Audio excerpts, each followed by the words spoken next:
Assalamualaikum warahmatullahi wabarakatuh. Perkenalkan, kami dari kelompok 4 kelas B mata kuliah psikodiagnostik angkatan 2022. Pada kesempatan kali ini akan menjelaskan mengenai apa saja norma dalam tes kepribadian dan juga tes nilai. Sebelum memaparkan materi lebih dalam, di sini kami akan memperkenalkan anggota kelompok kami terlebih dahulu.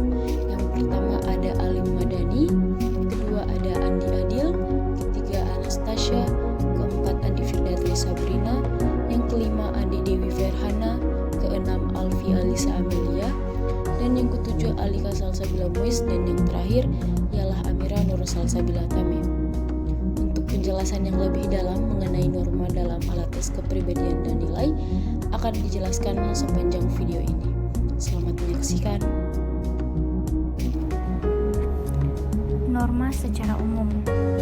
Secara umum, norma dalam tes psikologi mengacu pada standar atau tolak ukur yang digunakan untuk menginterpretasikan nilai tes. Norma dapat mengambil banyak bentuk, seperti usia mental, usia basal, skor rata-rata untuk kelompok usia tertentu, skala ordinal, pengujian yang direferensikan kriteria, dan tabel harapan. Penting untuk dicatat bahwa norma yang digunakan dalam tes psikologi harus didasarkan pada sampel yang representatif dari populasi yang diuji. Namun, beberapa tes mungkin menggunakan norma yang tidak mewakili populasi yang dibandingkan, yang dapat menyebabkan hasil yang bias. Selain itu, mengembangkan norma dapat menjadi proses yang memakan waktu dan mahal, sehingga beberapa tes skala besar mungkin tidak sering dinormakan kembali. Norma sangat penting ketika tes digunakan untuk tujuan seleksi, karena pemberi kerja dapat memilih kandidat yang berkinerja lebih baik daripada mayoritas, daripada mereka yang hanya memenuhi ambang batas tertentu. Hal ini dapat menimbulkan bias terhadap kelompok tertentu, seperti ras minoritas. Secara keseluruhan, norma memainkan peran penting dalam menginterpretasikan skor tes dalam tes psikologi, dan penting untuk memastikan bahwa norma yang digunakan mewakili populasi yang diuji untuk menghindari hasil yang bias. Oke, baik. Lalu selanjutnya ada norma tes kepribadian. Norma dalam tes kepribadian mengacu pada penggunaan norma dalam menafsirkan nilai tes kepribadian. Norma adalah standar yang digunakan untuk membandingkan skor tes individu dengan skor kelompok acuan yang relevan. Norma-norma ini biasanya didasarkan pada kinerja populasi tertentu, contohnya seperti kelompok usia atau tingkat pendidikan tertentu. Lalu adapun beberapa tes kepribadian mungkin memiliki beberapa jenis norma, yaitu termasuk yang pertama, norma usia, yaitu berdasarkan kinerja individu dalam kelompok usia tertentu. Yang kedua, norma gender, yaitu berdasarkan kinerja pria dan wanita secara terpisah. Yang ketiga, yaitu norma etnis, berdasarkan kinerja individu dari latar belakang etnis yang berbeda.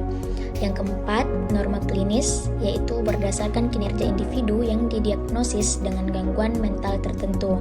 Lalu yang terakhir, yang kelima, yaitu norma komunitas, berdasarkan kinerja individu dalam komunitas atau budaya tertentu. Penggunaan norma dalam menginterpretasikan skor tes kepribadian dapat membantu memberikan interpretasi hasil yang bermakna dan akurat. Tanpa norma, sulit untuk menentukan apakah skor tes tinggi atau rendah, atau apakah itu mewakili kinerja yang khas atau tidak khas. Misalnya, Bayesian Personality Inventory atau API adalah tes kepribadian yang umum digunakan yang menetapkan norma untuk populasi yang berbeda berdasarkan faktor seperti usia dan jenis kelamin. Norma-norma ini dapat digunakan untuk membandingkan skor tes individu dengan skor individu lain dalam kelompok usia atau jenis kelamin yang sama, memungkinkan interpretasi yang lebih akurat tentang ciri-ciri kepribadian mereka. Secara keseluruhan, norma merupakan komponen penting dalam menafsirkan skor tes kepribadian dan harus dipertimbangkan dalam setiap analisis hasil tes. Selanjutnya yaitu norma tes nilai. Yang pertama, tes kemampuan akademik atau TKA. TKA pada umumnya digunakan sebagai tes masuk perguruan tinggi. Norma dalam penggunaan TKA termasuk validitas, reliabilitas, objektivitas, dan etika dalam penggunaan dan interpretasi hasil tes. Selain itu, juga perlu dipastikan bahwa TKA hanya digunakan sebagai salah satu kriteria seleksi dan bukan satu-satunya faktor yang dipertimbangkan. Yang kedua, tes intelijensi Raven. Tes Raven pada umumnya digunakan untuk mengukur kecerdasan nonverbal. Norma dalam penggunaan tes Raven meliputi validitas, reliabilitas, objektivitas, dan etika dalam penggunaan dan interpretasi hasil tes. Selain itu, juga perlu diperhatikan bahwa tes Raven harus digunakan bersama dengan tes kecerdasan verbal, seperti tes vocabularis untuk mengukur kecerdasan secara keseluruhan.